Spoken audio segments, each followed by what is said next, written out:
picture this. You're sitting in a meeting room, or maybe you're staring at a grid of slightly lagging faces on a high-stakes video call. Oh, we all know that feeling. Right.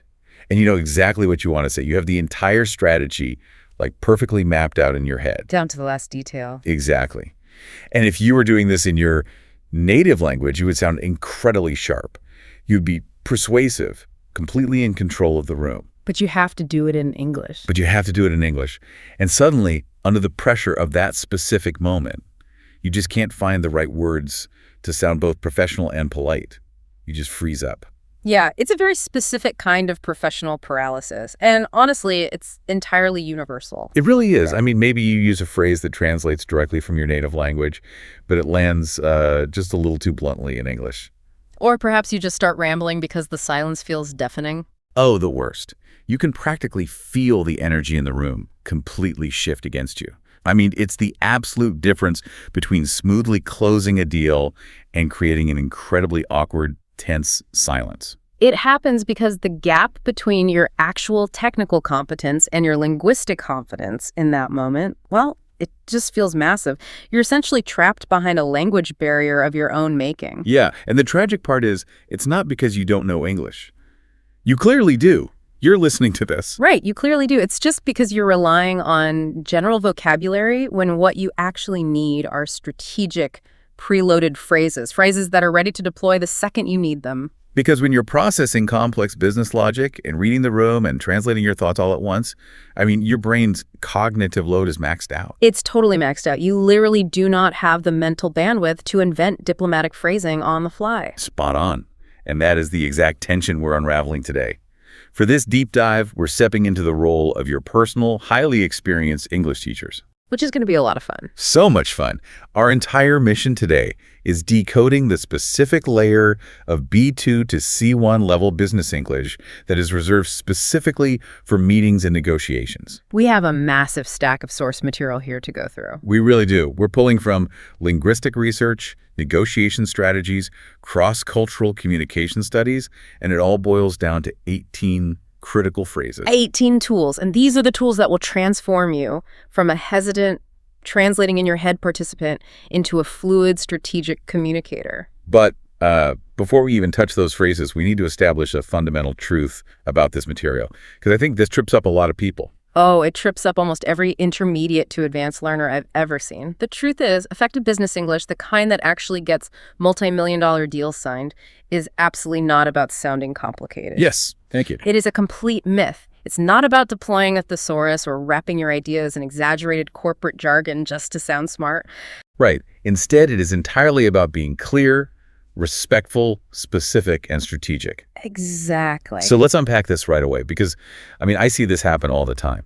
Using overly academic language or trying to cram 5 different corporate buzzwords into a single sentence, it's a mistake. A huge mistake. It's like wearing a full tuxedo to a casual weekend coffee catch-up. Oh, that's a perfect analogy. Right. It's incredibly distracting. It makes everyone in the room suddenly very uncomfortable. It creates this weird artificial distance. And quite frankly, it makes it feel like you're trying entirely too hard to prove that you belong at the table. Exactly. Real fluency, like the true hallmark of C1 level mastery, is about connection. It's about connection and clarity. It is never about showing off your vocabulary. That tuxedo analogy captures it so well. And what's fascinating here, if we look at the linguistics of high-level corporate communication, is that the higher up you go, the simpler the language gets. Wait, really? The language gets simpler? Yeah, it becomes much simpler and more precise. I mean, CEOs are not usually speaking in convoluted passive voice. That makes a lot of sense. Because the ultimate goal isn't to impress the person across the table with complex grammar. The goal is to systematically remove friction from the communication pipeline so the actual business can happen. So if your language is creating friction, even if it is grammatically flawless, it's failing. Exactly. It's failing. So what does this all mean for you, the listener? Well, it means you can take a massive deep breath. Seriously. Relax. You do not need to memorize 1,000 esoteric vocabulary words before your presentation tomorrow. You just need the right tools for the right moments. And every successful negotiation, every productive meeting, it starts with a solid foundation. Which naturally brings us to the opening phase of any interaction. Because if the opening is messy, or if it's vague or socially awkward, The rest of the meeting is going to be a steep uphill struggle. Yeah, you're digging yourself out of a hole from minute one. You have to transition people from whatever stressful task they were just doing into the present moment. Right. So let's look at the exact psychological and linguistic tools needed to open strong. Let's set the agenda. The first phrase from our sources is almost deceptively simple. It really is. It's just, thanks for joining today. Really? That's it. Thanks for joining today. Our materials highlight that this is a polite, natural, neutral, and highly professional way to begin, whether you're in a boardroom or logging on to a video call. But why is something so basic so critical? I mean, it feels almost too simple. Well, it comes down to the underlying psychology of professional goodwill. Think about what you're actually doing when you start a meeting by saying, thanks for joining today. I know everyone has an incredibly busy schedule. You're acknowledging their time. Exactly. You are fundamentally acknowledging the reality of their workload. You're validating their time before you make a single demand on it. And in a lot of high-context business cultures, right, diving straight into the numbers without doing that is perceived as deeply arrogant. Very arrogant. By opening with gratitude, you instantly build a foundation of psychological safety. You're pausing to recognize that they made a choice to be here. It's essentially taking a collective breath before you dive underwater. Like, if you and I are jumping on a call to review a struggling project, and I just start with, we need to fix the budget, your defenses immediately go up. Oh, absolutely. I'm instantly stressed. But if I start by saying, thanks for joining today, I would really like to keep this focused so we can all get back to our day, your immediate response is likely going to be relief. Yeah, I'd probably say something like, sounds good, what's the main objective? Exactly. It completely smooths out the friction. But that leads to the next hurdle. When someone asks about the objective, you cannot be vague. No, vagueness is the enemy. Which introduces the second vital tool. The phrase is, the goal of today's meeting is. Yes, the direct framing of purpose. The goal of today's meeting is, this is strictly professional, highly direct, and utterly indispensable. I know you love this phrase. I cannot emphasize enough how much I love this phrase. Using this is exactly like putting a specific destination into your car's GPS before you put the car in drive. That's a great way to think about it. It completely eliminates the dreaded phenomenon of the vague meeting. You know exactly the type of meeting I'm talking about. Oh, we've all been there. You sit there for 45 minutes looking around the room, secretly wondering, why am I here? What are we actually trying to achieve? Am I supposed to be taking notes? Right. If we connect this to the broader architecture of a negotiation, ambiguity is your absolute worst enemy in the opening minutes. Because human beings are wired to seek certainty, right? Exactly. When people don't know what the goal of a gathering is, their baseline anxiety spikes. They become defensive because they aren't sure what you're going to ask of them. Makes total sense. So by explicitly stating, the goal of today's meeting is to agree on the final delivery timeline, you completely remove that ambient anxiety. The parameters are locked in. So let's contextualize this. Imagine we're sitting down with two competing vendor proposals. If I say to you, the goal of today's meeting is to compare the two proposals and choose a direction, I have just handed you the map. Yep. I know exactly what success looks like for the next hour. Exactly. You can immediately relax into the work and reply with something productive, like asking whether we should start by looking at the costs or the timelines. It sets the track, and now the train can run. But, even with a destination, you still need to tell people the exact stations you're going to stop at along the way, which introduces the third phrase in our opening toolkit. Right, which is, let's walk through the agenda. Let's walk through the agenda.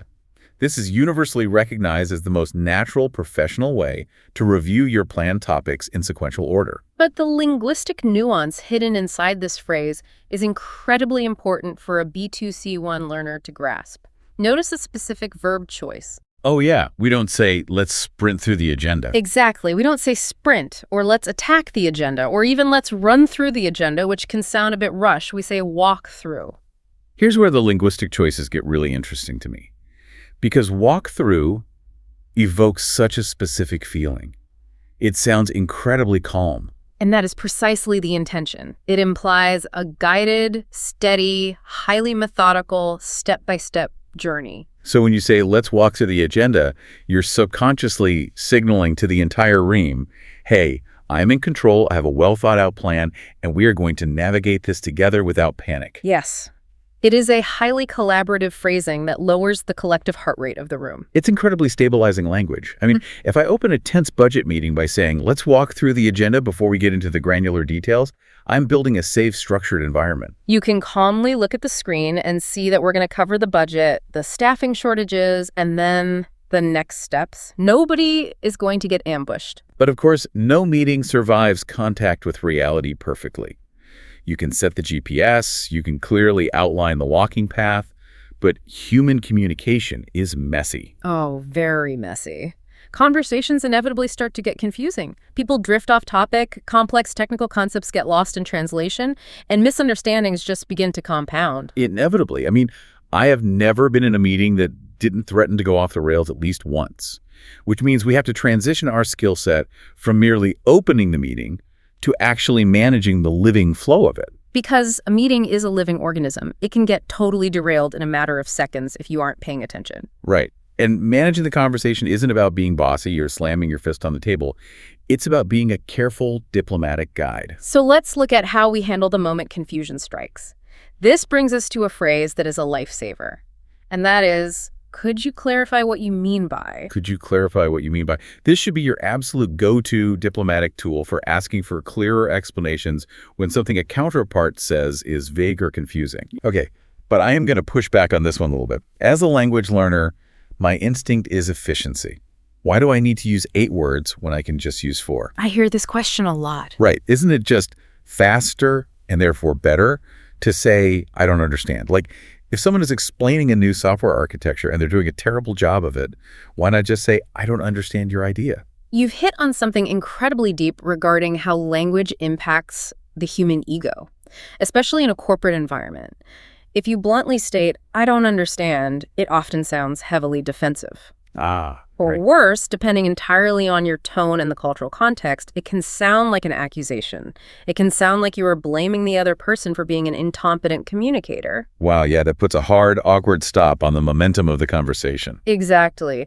But when you deploy the phrase, could you clarify what you mean by, you are shifting the dynamic entirely. You're validating that their thought has merit and meaning, but you are respectfully demanding precision. So you're putting the responsibility on them to unpack their idea, but framing it as a polite, collaborative request rather than a criticism of their speaking skills. That is a massive psychological difference. You're essentially asking them to be a better partner in the communication dance rather than stepping on their toes and telling them they're bad at dancing. I love that analogy. So if we're negotiating a contract and you say to me, we need a more flexible timeline, that is incredibly dangerous territory. Extremely dangerous. Because flexible could mean a delay of 2 days, or it could mean you intend to delay the project by 6 months. I can't just nod. I have to pin that down by asking, could you clarify what you mean by flexible? And that leads directly into the next vital tool, which is closely related but serves a slightly different, more protective function. Okay, what is it? The phrase is, just to make sure I understand, this is a careful, collaborative, pre-summarizing phrase. Just to make sure I understand, I use this almost every single day. I consider it the ultimate linguistic safety net. It is absolutely crucial, particularly when the stakes of the meeting are high. Think about a high-pressure negotiation involving complex variables like international shipping logistics or massive budgets. Right. If you misinterpret a statement, assume you know what they mean, and just nod your head, you might accidentally bind your company to terms you never intended to accept. Yes.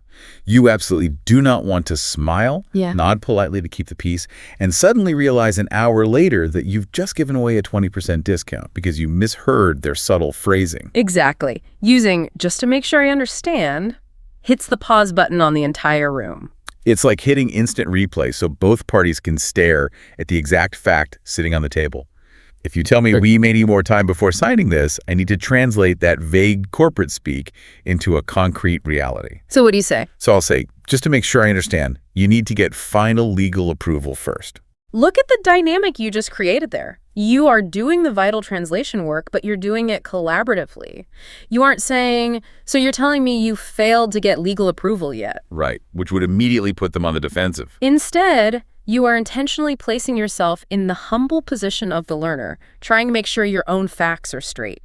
It preserves interpersonal harmony while ruthlessly demanding clarity on the business terms. That's brilliant. Yeah. But what happens when the clarity is definitely there, but the topic is completely wrong. The off-topic rambler. Yeah. Imagine you're in a highly focused meeting about a critical service contract, and suddenly someone starts giving a 10-minute monologue about the color of the checkout button on the new website. You have to intervene. You have to. And that requires our next phrase. Let's stay focused on. Let's stay focused on. This is your professional, firm, yet polite way to grab the steering wheel and bring a wandering meeting back onto the road. I always think of this phrase like being a highly trained, gentle sheepdog. A sheepdog. I like that. Yeah, you have your flock, all the brilliant people sitting in the meeting, and because they're smart and creative, they naturally love to wander off the main path into a dozen different directions to eat the interesting grass over by the fence. Right, of course. But you have a destination. You have to warmly but firmly run around them and guide them back to the path. You don't bark aggressively. You certainly don't bite them. You just guide them. Let's stay focused on. That is a brilliant analogy because the tone of delivery here is absolutely everything. Our research sources explicitly note that while this phrase is deeply professional, it can easily sound too authoritarian if you aren't careful with your voice. So how do you soften it? You must use a warm, inviting tone. The best practice is to validate the distraction before you redirect it. Let's play that out. If we're supposed to be finalizing a vendor contract, and you suddenly say, we should really be redesigning the customer portal while we do this. A massive distraction. Right. I can't just say, stop talking about that. I need to be the sheepdog. So I'll say, that's a really important point about the portal, but let's stay focused on the contract terms for today. Perfect. You validated your brilliant idea, put it on a shelf, and gently nudged you back to the contract. I like that. Validated and shelved. If you look at the broader strategy of C1 communication, managing the conversation is essentially about managing two things simultaneously, attention and emotion. You're keeping the intellectual attention firmly on the goal while keeping the emotional state of the room calm and validated. Okay, so we've kept the meeting focused. We've clarified all the vague, dangerous points. But keeping a meeting highly focused inevitably means we're going to run headfirst into differing opinions. Yes, the conflict phase. We are moving from managing information to managing friction.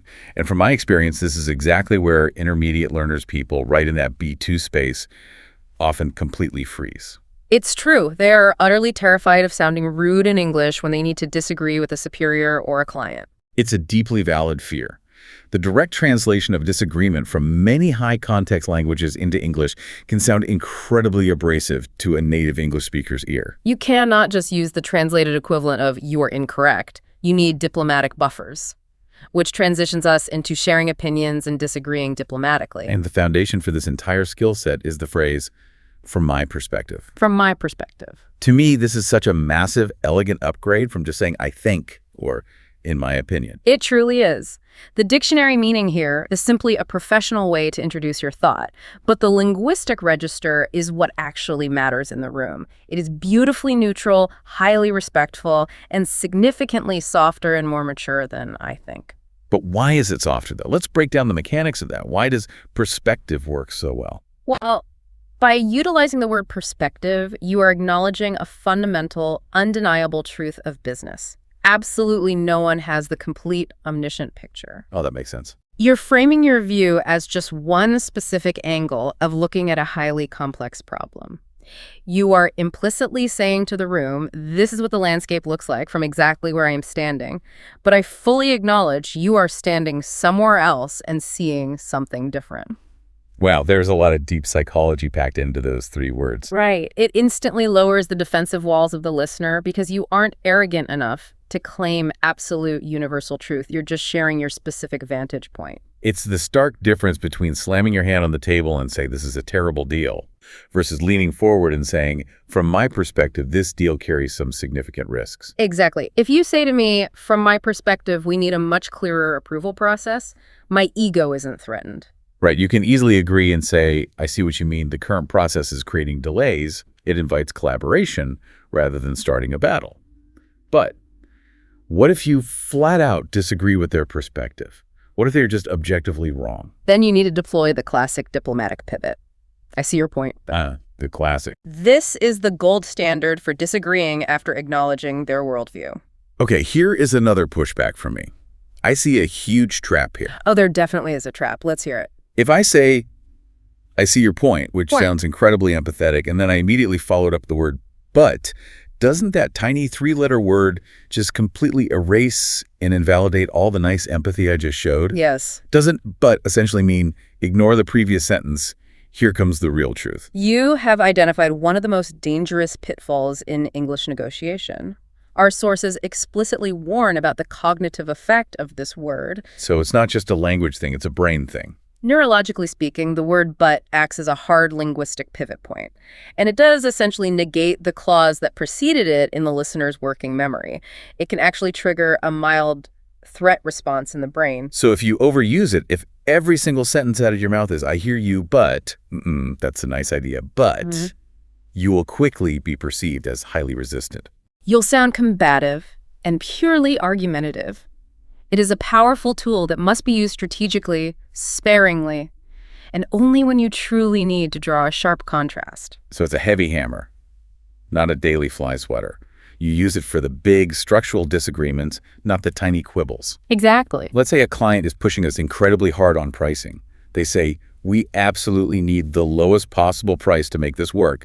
I have to draw a line in the sand without insulting them. So what do you say? I say, I see your point, but we also need to protect the quality of the service we deliver to you. I am balancing their intense need for low cost directly against our need to maintain quality. I'm showing them both sides of the scale. Exactly. You validated their pressure, then applied your own. Now, if you want to point out a systemic problem without creating that direct contrasting argument, if you want to avoid the word but entirely, you move to our next phrase. Which is? I have some concerns about. This is an incredibly calm, sophisticated way to introduce a problem, a risk, or a delay. I have some concerns about. I love this one. It is the exact linguistic equivalent of a yellow traffic light at an intersection. I like that, the yellow light. Yeah. You aren't slamming on the emergency brakes and shouting, this timeline is a disaster. Yeah. Or, we are going to fail. That induces panic.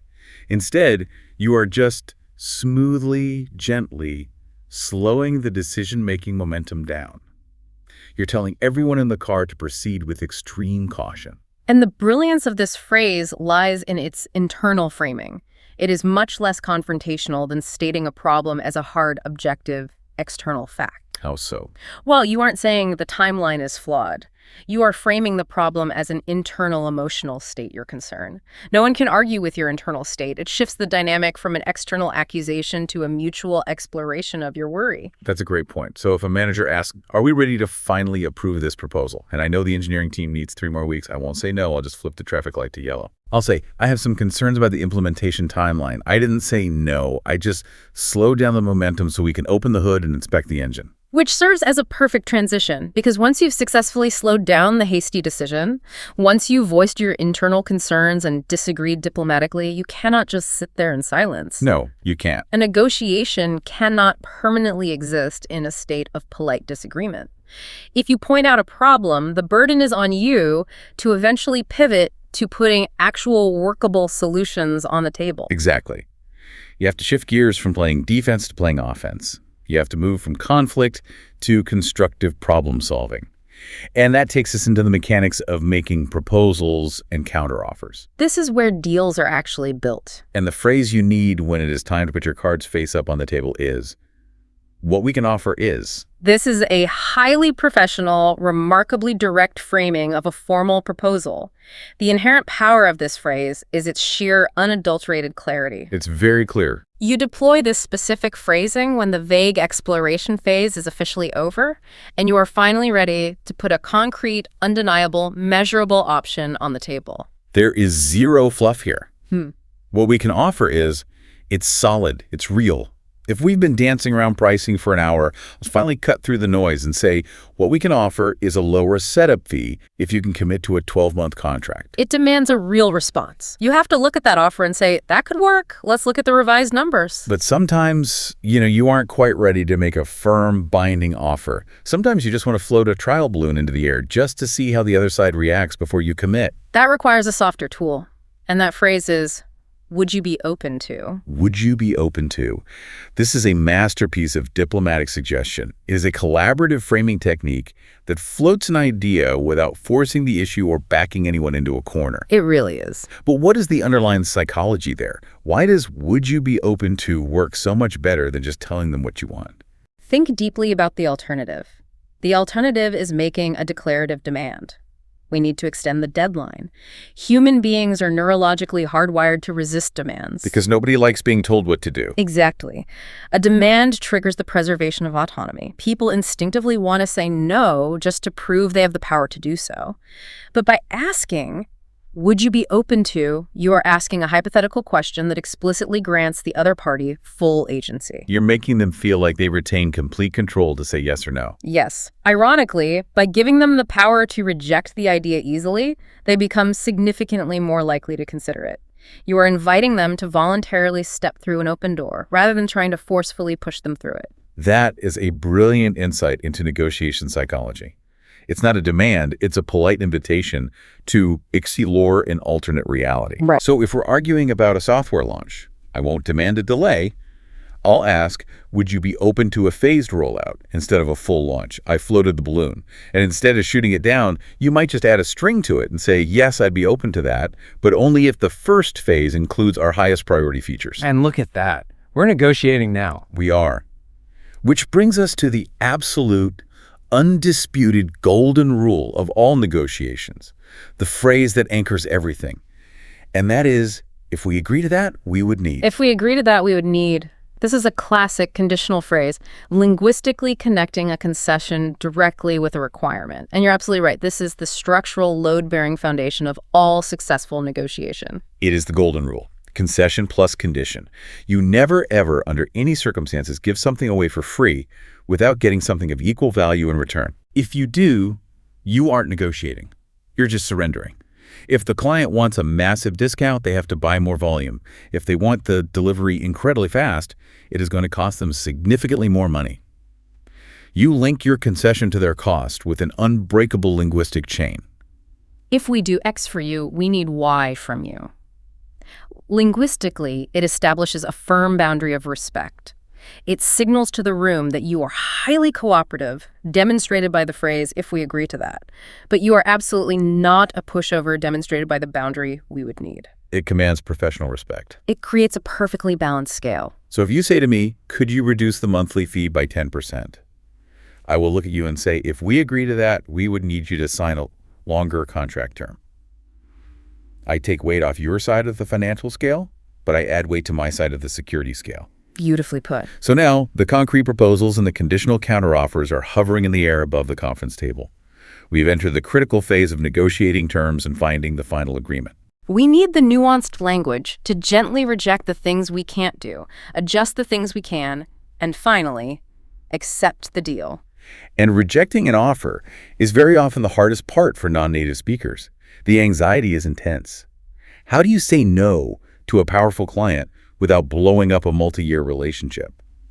You use the phrase, that would be difficult on our side. That would be difficult on our side. I call this the velvet rope of rejections. I absolutely love this phrase. The velvet rope. Yeah. If a blunt one-word no is a solid brick wall that you crash your car into, that would be difficult on our side, is a soft, heavy velvet rope at a museum. It clearly stops you from moving forward, but it doesn't hurt when you bump into it. What is truly fascinating about this phrasing is how much it relies on strategic indirectness. The word difficult does not mean impossible. It just means there are significant obstacles in the way. Right. It leaves space. It deliberately, consciously leaves empty space in the conversation for an alternative solution to be found, rather than slamming the door completely shut. When you say something is difficult, it naturally invites the other person to ask the follow-up question. Well, if that's difficult, what would be possible? Exactly. It keeps the dialogue alive. If a client aggressively asks, can you deliver this entire customized platform by the end of the month? I know the engineers will quit if I say yes. So you don't say yes. But I won't say no either. I'll put up the velvet rope. I'll say, that would be difficult on our side, given the current scope, but we could certainly deliver the first major phase by then. See? The velvet rope stopped their unrealistic demand, but you immediately pointed them toward an open door, the first phase. But what if you aren't rejecting them? What if you were incredibly close to a deal, but just slightly apart on the final numbers? Then you use the phrase, could we meet halfway? Could we meet halfway? This is your professional conversational tool for navigating a compromise. It openly acknowledges the fundamental reality of most business negotiations. Both sides usually start at somewhat extreme aspirational positions, and both sides know they must eventually move toward the center to make a deal viable. It is the classic, ancient, bizarre haggling technique, but dressed up in a crisp corporate suit. Haggling in a suit. I like that. If you tell me you were hoping for a 20% discount and I only wanted to give you 5, we are staring across a gap. I'll extend my hand and say, could we meet halfway at 10%? And I'll throw in priority customer support to bridge the difference. You are explicitly asking them to take a step toward you while simultaneously demonstrating that you are taking a step toward them. And when you finally reach that middle ground, when you finally hit that sweet spot where both sides are happy, you need a way to say yes without sounding overly eager or legally careless. You say, that sounds reasonable. That sounds reasonable. This is an incredibly sophisticated, highly useful phrase. It's emotionally neutral, it is deeply professional, and it clearly shows an openness to the proposed idea. But there's a catch, right? Right. The strategic insight here is what the phrase intentionally doesn't say. It does not say, yes, absolutely, I legally agree to bind my company to this right now. Right. That is the magic of it.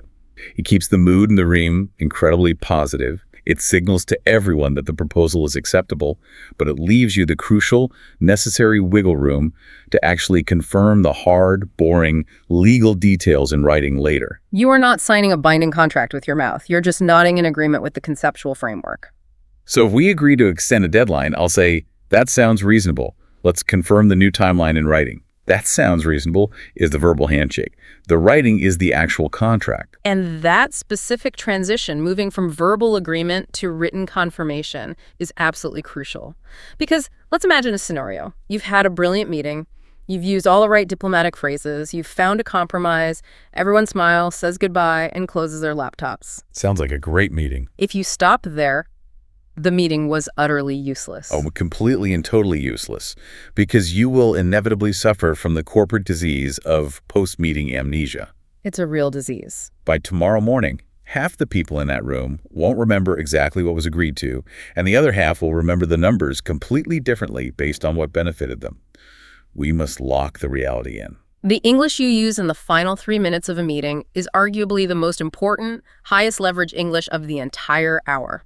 That brings us to closing the meeting and confirming next steps. The phrase that serves as your anchor here is to summarize what we agreed. To summarize what we agreed. This is a professional, perfectly clear, commanding review of the decisions made. As you noted, its entire psychological purpose is to prevent the danger of two people leaving the exact same meeting with two totally different interpretations of what just became reality. It is the act of pulling all the loose conversational threads together into one tight, undeniable knot. I will look at you and say, to summarize what we agreed, you will send the revised proposal tomorrow, and our team will review it by Friday. You are forcing them to nod their head to the exact same set of facts one last time. Once those facts are locked in stone, you have to assign the forward momentum that requires the phrase, the next step is. The next step is, this creates immediate, undeniable forward momentum. Think about it. A meeting, by definition, is just people sitting around talking. Talking is not action. Exactly. Action is work. This specific phrase is the alchemy that transforms the theoretical conversation you just had into actual practical work that happens in the real world. It is the bridge between the theoretical space of the meeting room and the reality of the office. I'll say, the next step is for our legal team to review the drafted contract. I am establishing the specific timeline of action. And finally, you have to take personal responsibility for your own part of that action. The final phrase of our theoretical toolkit is, I'll follow up with. I'll follow up with. This is a common, highly professional public promise of action, and I want to emphasize this point heavily. It is one of the most critical relationship-building phrases in all of professional English. Truly. When you say this out loud to a room full of people, and then you actually do it, you build immense compounding trust with your partners or clients. You are continually proving that you are a reliable actor. It is the ultimate professional mic drop. You're looking the client in the eye and saying, I personally own this piece of the puzzle. You say, I'll follow with a summary of these notes and the revised pricing table by 4 p.m. And just like that, you have flawlessly navigated an entire business life cycle. You moved from opening a meeting with goodwill, through managing friction and translating vague ideas, to negotiating complex terms, all the way to a secure, professional, action-oriented close. However, understanding the theory of these phrases is only half the battle. Reading about the psychology of negotiation on paper is very different from having these phrases instinctively, automatically available in your working memory when the pressure is on, the client is staring at you, and your cognitive load is maxed out. Theory desperately needs application. Which is exactly why, as your dedicated English teachers for this deep dive, we're absolutely not going to just let you go without a little high-pressure practice test. Welcome to the B2-C1 Transformation Clinic. I love this part. In this clinic, we're going to examine the stark gap between the blunt, overly simple, often aggressive English that your stressed-out brain instinctively wants to use, and the polished, diplomatic, B2-C1 professional English that you actually should use to preserve the relationship. To make this visceral, we are going to role play. I am going to play the role of the highly stressed, overly blunt, slightly panicked speaker. The fun role. Oh, definitely. I'll give you the exact, raw, unfiltered thought that is screaming in my head during a difficult meeting. And you, as our resident expert, will provide the polished, professional transformation that saves the deal. We are going to seamlessly act out and deeply analyze all 8 core conflict scenarios from our source material. Are you ready for this? I am fully ready. Hit me with the first scenario. Okay, let's say you and I are on a call. It's early in the morning. Someone from another department is rambling endlessly about a project I know nothing about. I am confused, I'm behind on my own work, I am getting impatient, and I just want to know why I am required to be on this call. Setting the scene. My brain wants me to unmute my microphone and bluntly say, what is this meeting about? If you say that, you damage the relationship. Instead, take a breath and use the B2-C1 transformation. You say, could you clarify the main objective of today's meeting? Oof, yeah, hearing them back to back is painful. What is this meeting about? Well, it sounds like a direct personal attack. It sounds like I am aggressively accusing the host of stealing my valuable time. It just radiates impatience and disrespect. That's exactly the issue. The simple, stressed version attacks the person leading the meeting. The transformed version, could you clarify, the main objective of today's meeting addresses the process of the meeting. Process over person. Exactly. By using the elevated vocabulary of clarify and objective, you shift the register from conversational annoyance to a high-level professional inquiry. You sound like a leader trying to help, rather than a teenager complaining about being in class. That makes perfect sense. Let's move to the next scenario. A vendor is pitching a highly complex software integration to me. I am completely lost in the technical jargon. They keep using acronyms I don't know. My brain is tired, and I just want them to speak plainly. My instinct is to frown and say, I don't understand your idea. You're hitting a dead end with that. The polished transformation is to lean forward and ask, could you clarify what you mean by that? We touched on the psychology of this earlier, but hearing it applied in a frustrating scenario really highlights the power of it. Saying I don't understand your idea makes me sound either unintelligent, which I don't want, or terribly stubborn, which I also don't want. Right. But could you clarify what you mean by that? Magically makes me sound highly analytical, deeply engaged, and intellectually curious. It is the subtle difference between a dead end and a detour. Saying you don't understand is a conversational stop sign. You're shutting down your own comprehension and waiting to be spoon-fed. Asking for clarification keeps the momentum moving by putting the ball back in their court, asking for more detail, rather than advertising your own confusion. Okay, this next one is a genuinely spicy scenario. We're sitting in a room looking at a massive spreadsheet. You are the vendor. I am looking at your math, and your math is just wildly factually incorrect. You added an extra 0. I want to point it out immediately. I point at the screen and say, you are wrong about the price. You've just dropped a bomb on the table. Instead, you need to use the diplomatic transformation. I see your point, but I have some concerns about the pricing. Oh, the tension leaves the room immediately with that one. Well, saying you are wrong to someone's face in a corporate negotiation is basically a declaration of war. Even if they are mathematically undeniably wrong, the word wrong instantly triggers their amygdala. yeah, the fight or flight response. It forces a defensive reaction. They will fight me just to save face, even if they know the math is bad. Yes, and saving face is a critical component of international business, especially in Asian and Middle Eastern corporate cultures. The removal of the aggressive, accusatory word wrong is the entire key here. Because it separates the person from the problem. Exactly. Saying, I have some concerns about the pricing allows you to point out the factual error on the spreadsheet without attacking the intelligence, competence, or integrity of the person who built the spreadsheet. You are attacking the math problem on the screen, not the human being sitting across from you. That is a masterclass right there. Okay, next scenario. The client asks for a custom feature that is literally physically impossible for our engineering team to build by next month. I know it's impossible, so I cross my arms and say, we cannot do that. You've just built a brick wall.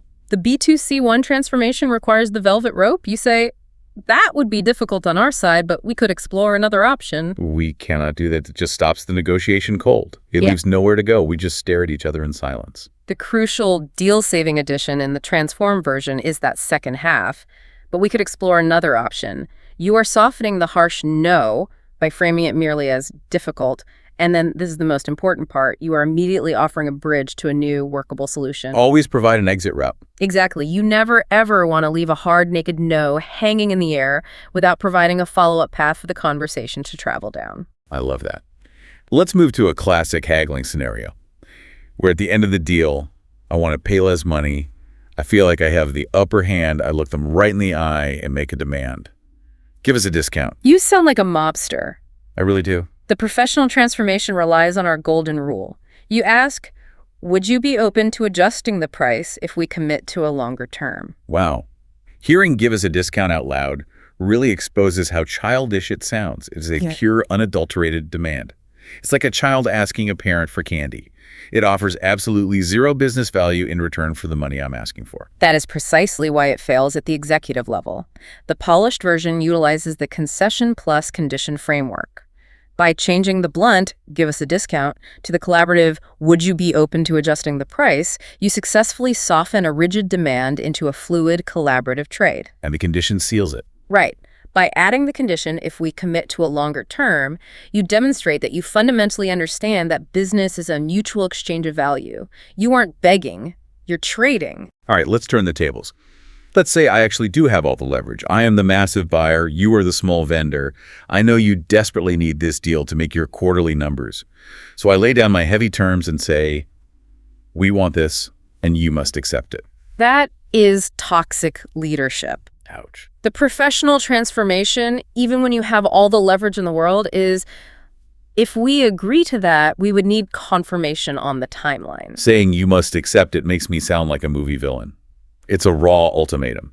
And if there is one thing I've learned, it's that human beings deeply, fundamentally hate ultimatums, even when they have absolutely no leverage to fight back. Because an ultimatum destroys autonomy, and it permanently damages the long-term working relationship. Even if the vendor is forced to accept your harsh terms today because they need the money, they will resent you tomorrow. And they'll look for an opportunity to leave. They will absolutely look for an opportunity to leave you or overcharge you in the future. The conditional phrasing, if we agree to that, we would need, still firmly asserts your power and dictates your requirements, but it does it entirely through the civilized framework of mutual agreement. It projects strength, but it maintains respect. That is profound. You can be incredibly firm without being a tyrant. Oh. Okay, we're nearing the end of the clinic. We've been sweating in this room for an hour. We finally get to a number we both can live with. I am exhausted. I throw my hands up in the air, sigh, and say, fine, we agree. You've just ruined the momentum of a win. The transformation to maintain your executive presence is, that sounds reasonable. Let's confirm the next steps in writing. Fine, we agree. It just sounds so defeated. It sounds like you completely wore me down and I just gave up. It lacks any sense of professional victory or mutual benefit. And practically speaking, it is legally dangerous. Saying we agree sounds casually binding in a way that might make your legal team very nervous. Very true. Replying with, that sounds reasonable, maintains a calm, unbothered, highly professional demeanor. It signals that the negotiation was a success without making you sound desperate, relieved, or utterly exhausted. And the immediate pivot to in writing physically protects you and your company from any last-minute misunderstandings or convenient memory lapses from the other side. Okay, the final scenario. The meeting is over. We're standing up. I need the vendor to send me the massive pile of documents we just talked about. I look at them and say, Send me everything later. The polished C1 transformation to ensure you actually get what you need is, could you follow up with the revised proposal and action items? Send me everything later is a direct order to someone who doesn't even work for me. And the word everything is a black hole of vagueness. It is a recipe for operational disaster. If you vaguely ask for everything later, I guarantee you will receive a messy, disorganized email 3 days from now with half the necessary attachments missing. Yeah. The polished version demands specific, measurable deliverables, the revised proposal, and action items. And by framing this assignment as a polite question, could you follow up with, it serves as the universally accepted professional way to assign a concrete task to someone who sits completely outside of your direct corporate chain of command. That transformation clinic was incredibly illuminating. Hearing the blunt panic version right next to the polished strategic version really highlights the immense invisible power of linguistic register and tone. It's day and night. You're communicating the exact same underlying mathematical or business concept in both versions, but the specific packaging of the words completely fundamentally changes how your message is received and processed by the human brain sitting across from you. And mastering that specific packaging is very often the invisible difference between a stalled, frustrating career and a wildly successful, upwardly mobile trajectory in international business. All right, let's bring this all together into a cohesive whole for our listener. We have covered an immense amount of psychological and linguistic ground today. We've built an entire toolkit from scratch. A very powerful toolkit. We started by recognizing that you have to open with goodwill, acknowledging the human beings in the room with a simple, "Thanks for joining today," before immediately setting the GPS destination of the meeting by stating, "The goal of today's meeting is," and calming the room down by offering to walk through the agenda. From there, we explored how to expertly manage the chaotic flow of a meeting, preserving everyone's ego by asking, "Could you clarify what you mean?" instead of saying, "I don't understand." Right. We built a safety net with, "Just to make sure I understand," and learned how to act like a gentle sheepdog, bringing distracted people back to the path by saying, "Let's stay focused on." Then we waded into the dangerous waters of friction and disagreement, learning to lower defensive walls by presenting our views gently with, "From my perspective," carefully wielding the neuroscience of the word "but" when we say, "I see your point, but," and deploying the yellow traffic light of, "I have some concerns about," to slow down bad decisions without starting a fire. Which allowed us to pivot to offense, putting concrete solutions on the table with, what we can offer is opening collaborative doors with, "Would you be open to?" and enforcing the golden rule of mutual exchange by saying, "If we agree to that, we would need." We navigated the tricky final hurdles by raising the velvet rope with, "That would be difficult on our side," finding the middle ground with, "Could we meet halfway?" and safely accepting the premise with, "That sounds reasonable." Finally, we cured post-meeting amnesia by locking in reality with, to summarize what we agreed, generating forward momentum by defining the next step is, and building ultimate professional trust by promising, "I'll follow up with." This entire journey reinforces our core foundational message for you today. Clear, respectful, specific, and strategic language beats complex, bloated jargon every single time. You do not need a bigger vocabulary. You need a more strategic one. So here is your practical application. Here is your homework. Because we stepped into the role of your teachers today, and teachers always assign homework. Absolutely. But I do not want you to look at this transcript and try to memorize all 18 of these phrases by tomorrow morning. That is a recipe for cognitive overload, and you will just freeze up again. Don't do that. Instead, I want you to look back over this deep dive.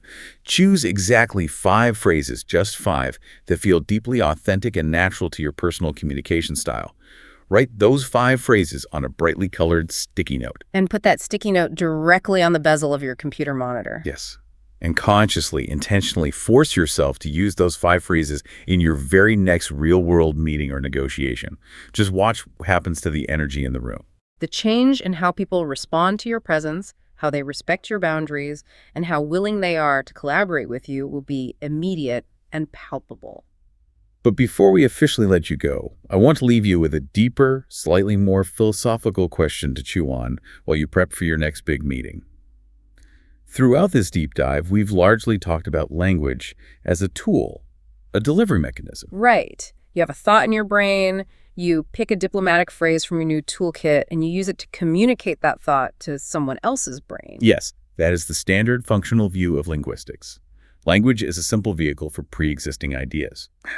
But there's a fascinating concept in the deeper realms of linguistics, often related to the Samper-Whorf hypothesis, that suggests language doesn't just passively describe reality, it actually actively shapes it. Oh, this is an interesting concept. The words you use literally shape the boundaries of how you are capable of thinking. So here is the provocative thought for you to mull over. By actively, consciously upgrading your daily vocabulary from aggressive, blunt, defensive words like "you are wrong" or "I demand," to highly diplomatic, empathetic, collaborative phrases like "from my perspective" or "would you be open to," do you actually change the way you internally experience and process business conflict? You're asking if the tool eventually rewires the user. If you force yourself day after day to speak the external language of collaboration, does it actually rewire your neural pathways to make you a fundamentally more collaborative, empathetic thinker on the inside? Does the linguistic tuxedo eventually change the nature of the person wearing it? Does deploying a calm, diplomatic phrase actually serve to cool the genuine anger or panic inside your own mind? That is a profound question to end on. Does speaking like a master negotiator actually transform you into a master negotiator inside your own head? It's a powerful idea. Think about that the next time you find yourself sitting in that high-stakes boardroom, your heart racing, searching for the perfect English words. You aren't just choosing a phrase to save a deal. You might actually be choosing your entire mindset. Good luck out there, and we will catch you on the next deep dive.